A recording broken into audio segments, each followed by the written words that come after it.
Telangana electricity engineers association 2014 డైరీకి ఒక ఆవిష్కరణకు అధ్యక్షత వహించినటువంటి తమ్ముడు శివాజీ, జనరల్ సెక్రటరీ స్వామిరెడ్డి, ఇంకా వారి యొక్క సహచార బృందం, అదిగే వేదిక ఉన్నటువంటి పెద్దలు, మన తెలంగాణ మానస పుత్రిక నమస్తే తెలంగాణ ఎండి గారు రాజం గారు, తెలంగాణ ఉద్యోగుల సంఘం చైర్మన్ దేవి ప్రసాద్ గారు, తర్వాత Telangana gazetted officers, Telangana JAC కోచ్ ఎదురైనటువంటి శ్రీనన్న, విఠల్ గారు, అందరూ కూడా వేదిక మీద ఉన్నటువంటి పెద్దలు, వేదిక ముందున్నటువంటి అందరి ఇంజనీర్లకి, పత్రిక సంపాదకులకి, ఎలక్ట్రానిక్ మీడియాకి మరొకసారి మీకు తల వంచి నమస్కరిస్తున్నాను. ఈ రోజున తెలంగాణ డైరీ బహుశా ఇది సోకాల్డ్ ఆంధ్రప్రదేశ్ లో ఇది లాస్ట్ అనుకుంటా. ఇక మళ్ళీ ఇంకొకసారి ఎవరికి కూడా ఛాన్స్ ఇవ్వము. ప్రతి సంవత్సరం కూడా అందరం కూడా ఇక వచ్చే సంవత్సరంలో జరుపుకుంటాం అని చెప్పి అనుకుంటున్నాం. ఖచ్చితంగా ఇక వచ్చే సంవత్సరము బలవంతంగానైనా మన తెలంగాణ రాష్ట్రంగా ప్రకటించుకుంటాం. అదే రాష్ట్రంలోనే మన డైరీలన్నీ కూడా జరుగుతాయి.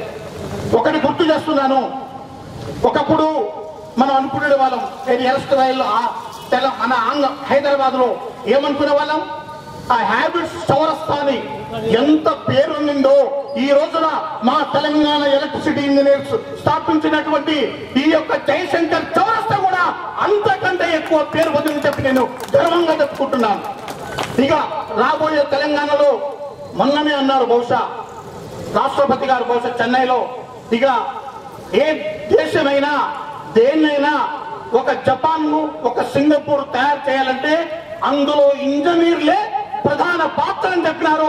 అది తప్పనిసరిగా రేపు తెలంగాణ పునర్నిర్మాణంలో మా ఇరిగేషన్ డిపార్ట్మెంట్ అందరి ఇంజనీర్లు ప్లస్ ఎలక్ట్రిసిటీ ఇంజనీర్లు ప్రధాన పాత్ర వహించి మహాత్మా గాంధీ కలలు కన్నా గ్రామ స్వరాజ్యాన్ని మేము అతి త్వరలో నిరూపించుకుంటామని చెప్పి నేను గర్వకారణంగా చెప్తున్నాను. ఈ వేదిక మీద జయశంకర్ సాక్షిగా నేను ప్రమాణం చేస్తున్నాను. ఇంకొకటి ఉంది, ఎలక్ట్రిసిటీ డిపార్ట్మెంట్ కు ఎలక్ట్రిసిటీ అంటే అదొకటి ఉంది. ఎందుకంటే బహుశా మీకు అందరికీ కూడా తెలుసు, డాక్టర్లు కూడా తెలుసు, కొందరికి షాక్ ఇస్తారు. ఎవరికి షాక్ ఇస్తారో తెలుసు కదా, కొంచెం మెంటల్ లూజ్ అయిన వాళ్ళకి షాక్ ఇస్తారు. బ్రదర్స్, ఇక మీరు ఒక్కసారి ఈ తెలంగాణ రాజ్యాంగబద్ధంగా మనం సాధించుకుంటున్నటువంటి తెలంగాణకు వ్యతిరేకంగా ఎవరు మాట్లాడతారో వాళ్ళకు మీరు షాక్ ఇవ్వాలి బ్రదర్స్ అని చెప్పి నేను కోరుతున్నాను. ఎందుకంటే అనుకున్నాం ఇక అయిపోతుందని, ప్రతిసారి ఆపుతున్నారు. అది కాదు ఇది కాదు అన్నారు. రాష్ట్రపతి మీద మమ్మల్ని రాష్ట్రపతి కాపాడుతా అన్నారు. ఎట్లా కాపాడతారయ్యా? 60 సంవత్సరాల నుంచి సుదీర్ఘంగా మేము పోరాటం చేస్తున్నాం.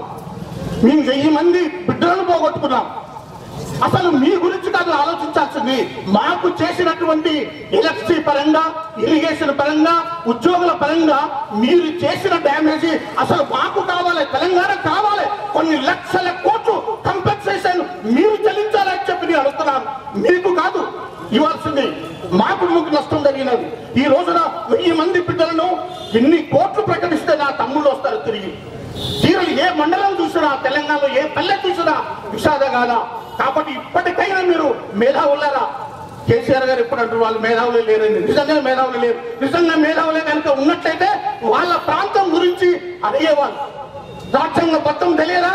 రాజ్యాంగబద్ధంగా ఆర్టికల్ 3 అంటే తెలియదా? ఇంకా కోడిగుడ్డు పీకలు వేస్తున్నారు మన సోదరులు.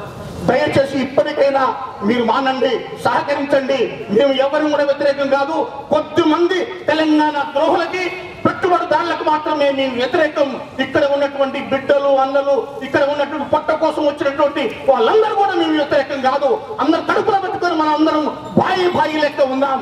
కానీ వాళ్ళను మనం అతి త్వరలో తనివి కొట్టాలని చెప్పి కోరుతూ, మన జయశంకర్ గారు ఏదైతే కళలు కన్నారో వారు కళలు కన్నటువంటి రాష్ట్రాన్ని త్వరలో స్థాపించడంలో ఇంజనీర్లు అందరూ కూడా ముందుండాలని ప్రతిజ్ఞ చేయాలని చెప్పి కోరుతూ నాకు ఈ అవకాశం ఇచ్చినటువంటి తమ్ముళ్లకు ఉత్తమాభివృద్ధి తెలియజేస్తూ ముగిస్తున్నాను.